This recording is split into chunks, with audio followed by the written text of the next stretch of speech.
दिनै गलाघाट जिल्ला दुलाराय बर' फरायसा आफादनि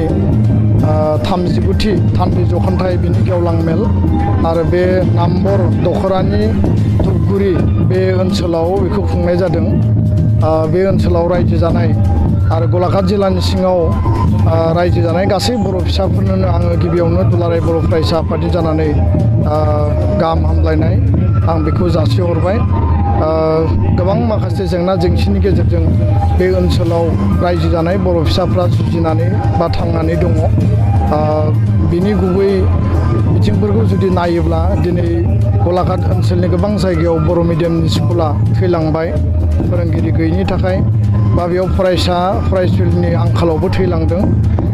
गोबां भेन्सार स्कुल दङमोन, बे भेन्सार स्कुलफ्रा प्रभिन्सियेलाइज जायैनि थाखायबो बे फरायसालिफ्रा थैनो गोनां जादों आरो माखासे प्रभिन्सियेलाइज स्कुलफोराव थोजासे नांगौबादि फोरोंगिरि मोनैनि थाखाय दिनै माने जोंनि फरायसालिफ्रा माने थैलांनो गोनां जादों। दा बेखौनो लानानै दुलाराय बर' फरायसा आफादा जों आसाम सरकारजों सावरायदों आरो सावरायनायनि गेजेरजों जाय स्कुलाव माने टिचार्स नांगौ बे स्पेसियेल टेट एलपि आरो एमइ नि टेट सेकेन्डारि लेभेलसिम हाई स्कुल लेभेलसिम टेट फाथिनायनि गेजेरजों बेयाव एपइन्टमेन्ट होनायनि बाथ्राया रोखा जाबाय डिसिसन हिसाबै। जिखिनि भेन्सार स्कुल दङ 6.3 बिटिआर सुक्तिनि दफा बायदि बेखौ मावफुंनाय जागोन आरो बेखौ लानानै सरकारा डिसिसन लाबाय। आरो गुबुन फारसेथिङै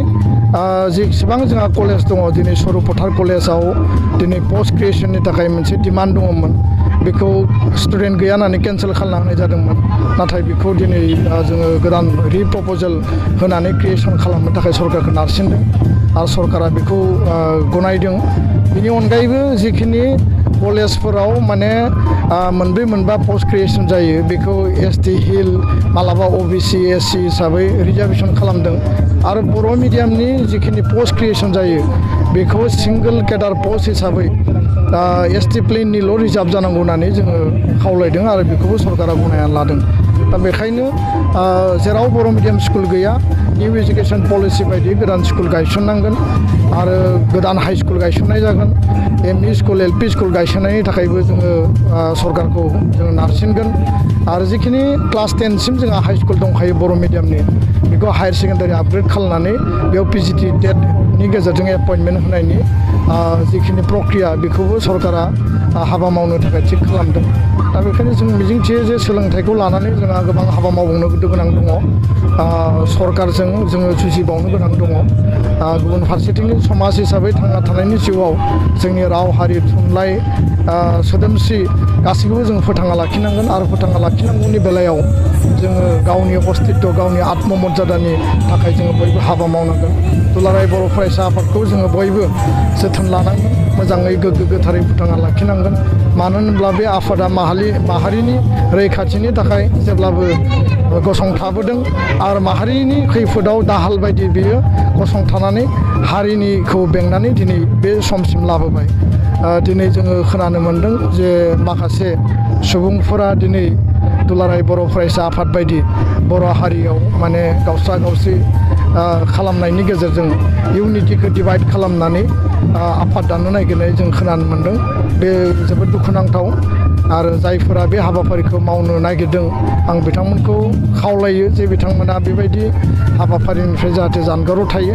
आरो बिथांमोना बेबायदि डिभिसिभ मोनसे पलिसि समाजखौ डिस्टेबलाइज खालामनाय जि पलिसि बेखौ जाहाथे लाया। गोलाव सम एना एनि दाङाबाजि गुदुं गुसु थासारिनि गेजेरजों बर' हारिया सोमावसारबाय, हाथियार सोमावसारनाय जाबाय, गणतान्त्रिक सोमावसारनाय जाबाय। सोमावसारनायनि गेजेराव गाव हारिनि गेजेराव एना एनि हिंसा हिंसिनि गेजेरजों आदर्श सानस्रिखौ लानानैबो दाङाबाजि जादों, गोबां जिउ खहाबो जाबोदों, गुबुन हारिजोंबो जथेस्थ बुथारजाबाय, सरकारि फर्सजोंबो जुजिनायाव जोङो गोबां थैनो गोनां जाबाय, 5,000 मानसिया शहीद जाबाय। दिनै मोनसे पिसफुल इनभारनमेन्ट हाथियार सोमावसारनाया दिनै जोबथ'फैबाय। दिनै उननि लामा हान्थिनांगौनि थाखाय राजनितिक संग्रामनि प्रयोजन दङ आरो दुलाराय बर' फरायसा आफादा माहारि दानाय सेबा खालामनायनि थाखाय हाबा मावदों आरो बिटिआर सुक्तिनि दफा मावफुंनायनि थाखाय जों हाबा मावगासिनो सुक्तिया मोनसे समसिम जुदि माने रोखायै आबुङै मावफुंजायाब्ला दुलाराय बर' फरायसा आफादा बेनि थाखाय सोमावसारफैनो थाखायबो जों रेडि खिन्थु मोनसे सम थायो बे समखौ जों नेनांगोन आरो बे मोनसे धैर्यनि सम बे दानायनि सम माहारि जौगाहोनायनि सम बेबायदि समाव सोरबाया राजनैतिक लाभालाभखौ नोजोर होनानै जुदि आफाद दानो ओंखारदोंब्ला बे हारिनि थाखाय बिराद माने लाजिथाव बाथ्रा आरो जोङो गुबुनजों मिनिजागोन आरो बे माहारियाव एना एनि हिंसा हिंसि थासारि आरो जोनोम जाफिनगोन आरो बेबायदि फर्सखौ निउट्रेलाइज खालामनो थाखाय बेबायदि फर्सखौ डिफेन्सिभ प्रिभेन्टिभ मेजार लानो थाखाय दुलाराय बर' फरायसा आफादा अलवेज रेडि जों रावखौबो सुथुर साना रावनिबो जों हिंसा खालामनो मोजां मोना खिन्थु एबसुखौ सोरबा धंस' खालामनो नागिरमारदोंब्ला एबसुनाय आफादखौ सोरबा जुदि माने गावस्रा होनो नागिरदोंब्ला बिनि थाखाय जोङो जेब्लाबो गोदोबो जोङो बिखायाव गुलि बजबदों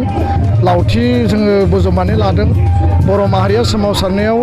न' सावजादों जिनाहारि खालामजादों केस होजादों जेलाव लांजादों बेबायदिया जोंनि जेनेरेसननि थाखाय गोब्राब खामानि नङा आरो एबसुखौ फोथांना लाखिनांगौनि थाखाय जिकुनु माने कर्टसिम जोङो थांनो थाखाय अलवेज रेडि आरो जोंनि दख'रा जिल्ला जोंनि unit committee university committee state committee बयबो दुलाराय बर' फरायसा आफादा दिनै सांग्रां जानायनि सम आरो बयबो दिनै गसंथानायनि सम होननानै आं सानो आरो जायफोरा बे हाबाफारिखौ मावनो नागिरदों बिथांमोनाबो स्पष्टबादि क्लियारिफिकेसन होनांगौ जे बिथांमोननि उद्देश्यआ मा आरो सिखावै सिरि हाबा मावनो नागिरदोंबा बे खामानिया मालाबा मोजां जाया आङो खावलायगोन जे मोजां उद्देश्यआव जों जेब्लाबो समर्थन होगोन हारिनि थाखाय खौसेथिनि थाखाय हाबा मावोब्ला जोङो अराय नोंसोरजों दङ खिन्थु हारिनि गावस्रा गावस्रियाव जों मालाबा बेखौ जोङो लाय होआ बे बाथ्राखौ आं स्पष्ट खालामनो गोजोन्थों।